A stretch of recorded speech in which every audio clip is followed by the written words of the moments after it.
नवरात्री म्हणजेच काय, आपल्याला 9 दिवस वेगवेगळ्या देवींचे रूपांचा अनुभव येणार किंवा त्या 9 दिवस वेगवेगळ्या कलरांमध्ये काय ऊर्जा आहे, काय प्रतीक आहे, वेगवेगळे त्याचे आपल्याला एक्सपिरियन्स येणार.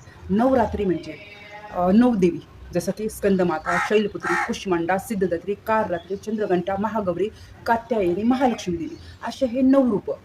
तर पहिला जो दिवस आहे नवरात्रीचा त्याच्यामध्ये येतो ऑरेंज कलर म्हणजेच काय नारंगी कलर. हा ऑरेंज कलर आपल्याला ऊर्जेचं प्रतीक देतो.